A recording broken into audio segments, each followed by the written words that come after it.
Hello everybody and welcome back to the channel, and welcome back to Sniper Elite 5, where today Rebellion has dropped an excellent new trailer, and most excitingly the release date for Sniper Elite 5, which is the 26th of May this year.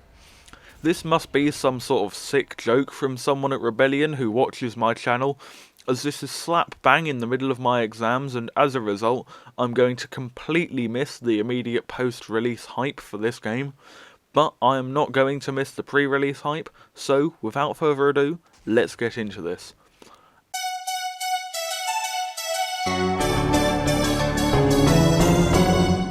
Before we begin, as usual, Alexander the Mayor helped me enormously with this video. His knowledge on this sort of stuff is very impressive, so an enormous thanks to him. And let's get on.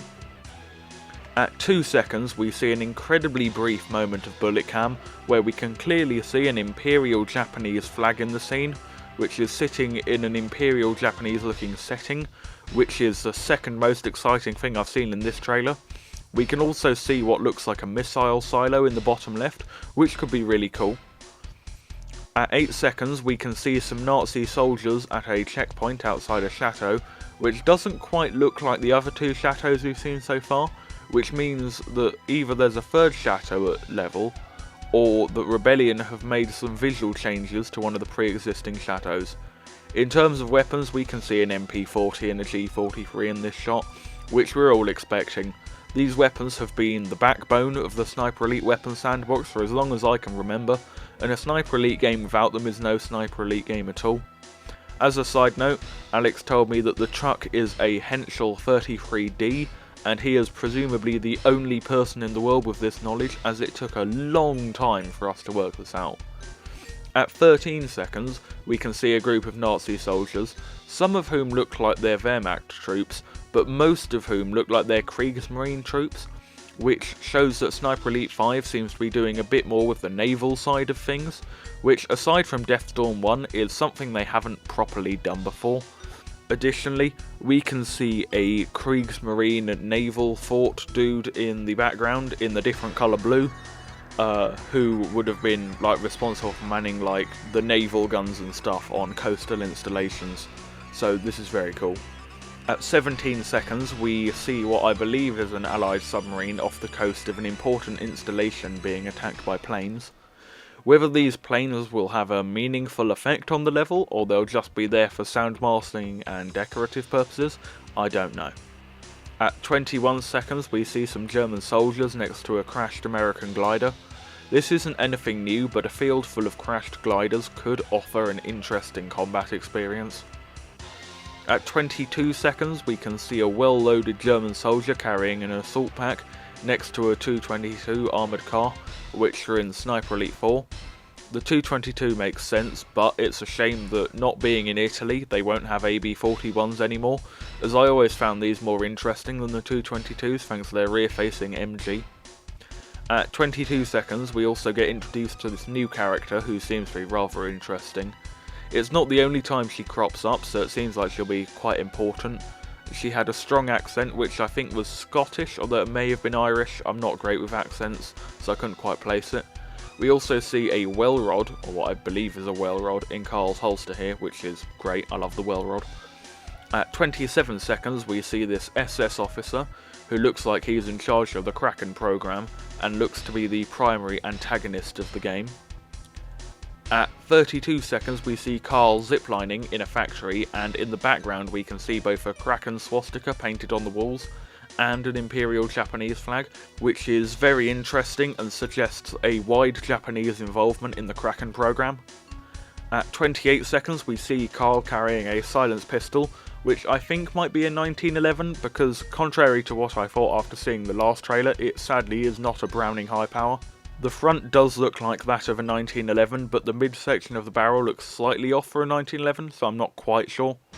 At 30 seconds, we see a convoy of Kubelwagens, which were absent from Sniper Elite 4, so it's good to see them here. The soldier in the foreground has a Kar-98K with scope on his back, but appears to be holding a Sten Mark II, which for a German soldier is highly unusual. At 36 seconds, we see a German sniper holding a Kar-98K with a scope, wearing a much more realistic uniform.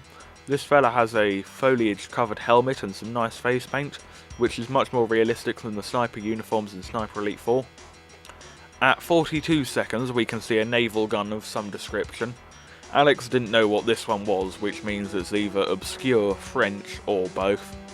At 52 seconds we can see Carl and some other people having a meeting.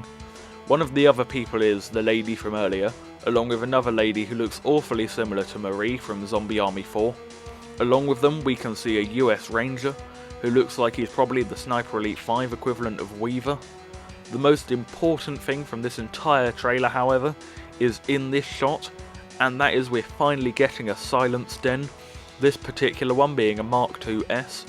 This is huge news, as along with the Browning A5, this is the thing I wanted the most from this game. At 56 seconds we can see Carl using the futuristic looking bullpup rifle he seems to have as his flagship weapon of this game. In my video breaking down the initial trailer, which will be in the top right if you want to watch it, I asked you all if you knew what it was, and thankfully some people on my Discord server, one of whom I think was Alex, teamed up and found out, and it's an experimental Enfield bullpup rifle with no name, so have fun searching that one up. At 59 seconds we can see a German soldier manning a stationary MG42, which everybody is glad to see back, because you can't not love the stationary MG42. We also see another shot of the King Tiger here. I got a lot of comments on my last video saying that this tank was a Panther, and I double checked, but it's not, it is a King Tiger. And right at the end here we see a brief scene in Hitler's mansion in what I can only assume is Austria, due to all those beautiful mountains. We also get to see the Führer's face and his outfit, which is just a brown jacket with no armband, which is unusual. And finally, the appearance of a dual rendered scope, which I knew they were going to do. I'm just glad they finally did it. And right at the end, we can see that people who pre-order will gain access to the Target Führer Wolf Mountain DLC, which confirms that once again Target Führer will be a Day 1 DLC. Those who pre-order the deluxe edition will also get a silenced P38. Whether this means that silencers are just stuck in place now, or that this particular gun works like a HDM or a well rod, where regular pistol ammo is just fired silently, or they've implemented a completely different system altogether, I don't know, but I'm definitely looking forward to finding out. So that was the trailer. I think it was the best trailer for this game that we've seen so far. The more naval focused campaign with the submarine and the Kriegsmarine and the Kraken rising from the depths seems interesting, as does the involvement of the Japanese. And, as is to be expected, the silenced den is excellent and the villain looks properly menacing, although we'll have to see if he's actually well written or not. Thank you everyone for watching the video. Remember to like, subscribe and comment. It costs you nothing and it's a great way to help out the channel. Stay safe and goodbye.